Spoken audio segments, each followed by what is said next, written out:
Hey everybody, so today we are going to be making a flower out of Japanese variation of 4-in-1. I'm not actually sure which variation I'm working with.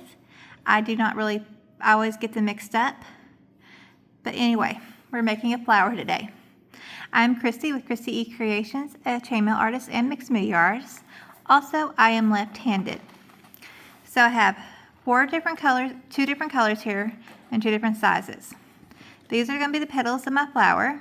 These will connect the petals. This will be the yellow part of the flower. I'm not sure what that's actually called. So I'm working with that. So the first thing I'm going to do is going to be the longest process. I have 12 rings here and 2 rings here, and I am going to close them all because that is always my first step. If I know how to have certain rings closed, I close them first. So every ring, let me try with the pink. I'm not liking how that yellow is showing up there. Every ring, when you get it, a jump ring at that, I should say, comes with a slight gap. To close it, all you need to do is twist back and forth, and you get your closure. So some of my rings, after I get them closed, may end up off the board of the video, but they're still here.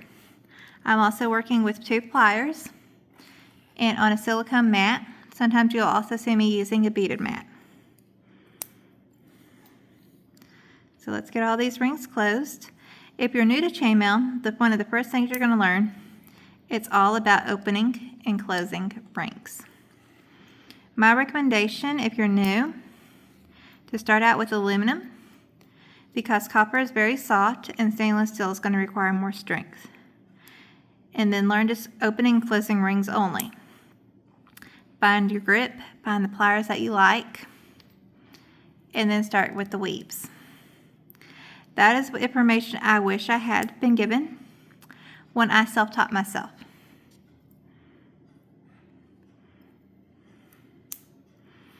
At this point, I have invested in multiple pliers. I'm using the one I preferred right now, but who knows, by the time you watch another chainmail video, I may prefer a different pair of pliers.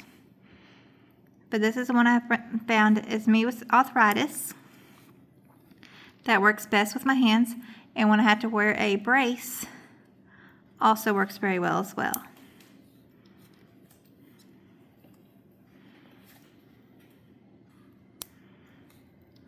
So, just have 2 more rings to close here. All right.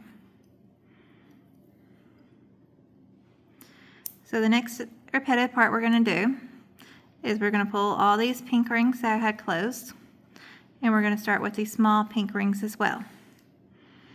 I am going to take 2 small pink rings right this second, opening one at a time, and I am going to add 4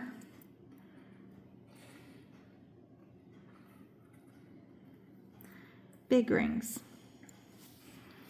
and then close.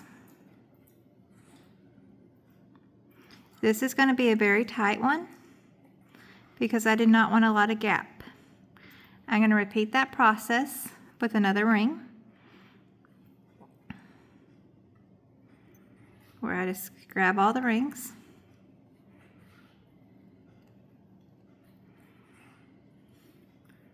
and close again. Okay, now I'm going to open where I have 2 of the big rings on each side. It doesn't matter which side you work on. You're going to open up another small ring, taking 2 of those rings right there. You notice I only got 1, so let's grab the other one and putting them on that ring, and then picking up 2 more of the big rings and adding in before closing. And then you'll add another small ring to this section here, and you're going to repeat that over until you use all of your rings. Right now I have a unit of 3 big rings, and I need a unit of 6 big rings for the size I am working with.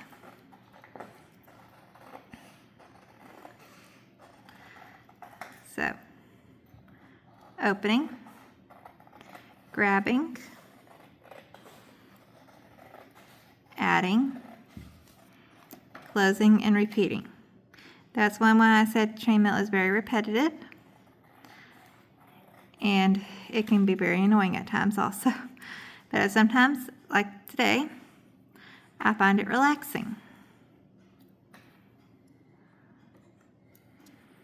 Okay, now I have a chain of 4 big rings, and we have 2 more sets to add. And then we're going to have 2 small rings left over that we're going to use later.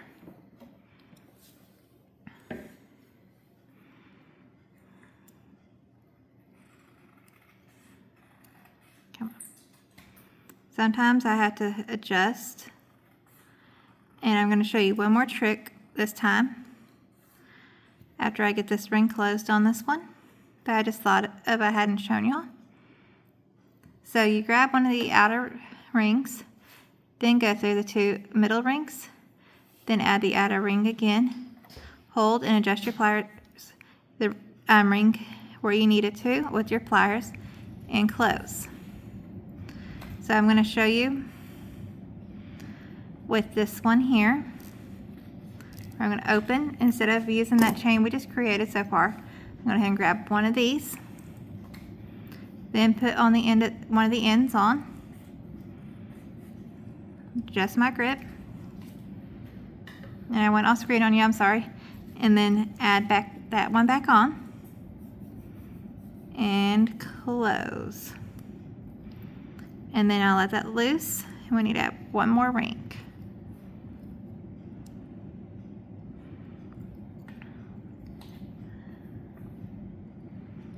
Okay, I'm through with the pink for a little bit. We will come back to that, but we're going to set that aside, and we're now going to work with the yellow small and the yellow big.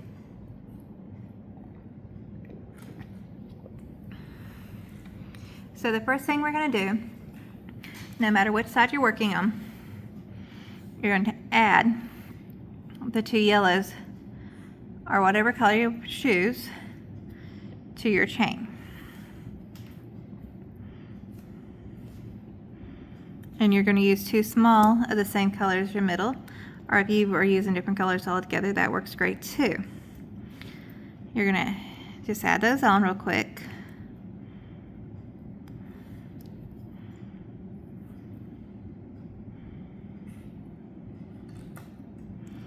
Alright, I'm going to have to squeeze my eyes in. There we go. And make sure I got that closed good. And we're going to do this another time.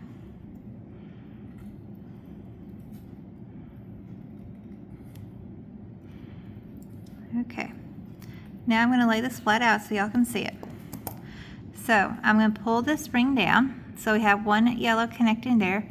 We're now going to connect 2 yellows and then bring next to it and repeat a pattern until we make a full circle of the pink rings on the outside. So by doing that, you will continue opening. I'm going to go through the yellow first, then grab the pink I need and adjust if I need to with my hands, because sometimes rings overlap and it's easier to get the pliers out of the way and just use your fingers to fix them, and then close. This is a perfect example. Sometimes you'll get rings, or jump rings, I really should be using that term better, that are connected together. That happens especially when you use saw cut. I'm not sure about machine cut because I prefer, and I've bought from the very beginning, saw cut machine rings versus this machine cut. So machine cut pitches it through and will make a point on each side.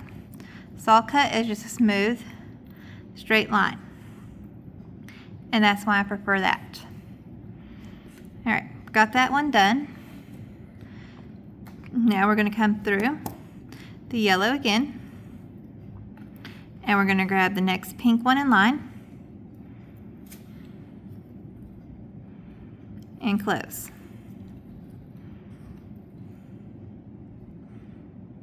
And grab it again, go through and close. Maybe close. There we go. The ring wasn't closing for a second for me. So as you can see, we're now starting to form a slight circle where as we keep going, it will go all the way around like that. And that's why I like using more than one color, because it makes it stand out more. So, open, grab the flower, grab whichever color you want to work with. I'm working with the yellow first, then go through the next palette, which is the pink, on the one next to the one I've already just worked with.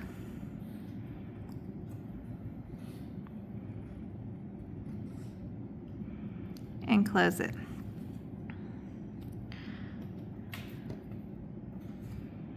Open again, loop through, close. We're just going to continue repeating this so we get all the pink connected to the yellow, and then I'll show you how to add the next yellow. We're going to grab through the yellow, grab the next two pink in line, and close. Just a real tip I like to give people as you're learning with chainmail, which is something I did not do: use multiple colors. Do not teach yourself with one solid color if you can help it. So the piece that was supposed to take maybe 30 minutes to an hour to learn, I spent 5 hours learning how to make it. And it was not a beginning piece either. It was a more complicated one. I did not know that. And so I just jumped right on it. But now there's a lot more out there to knowledge. All right, we have one more ring to get that yellow and pinks connected. And I'll show you how to add and then I'll show you what I'm going to do for the pink. Sometimes on this last ring, it's easier to go through the outer pink, loop into the yellow, and then close it. Okay. Now, right out here, I'm going to take the last two and just connect those two pinks that have no pink rings connecting them together on that side.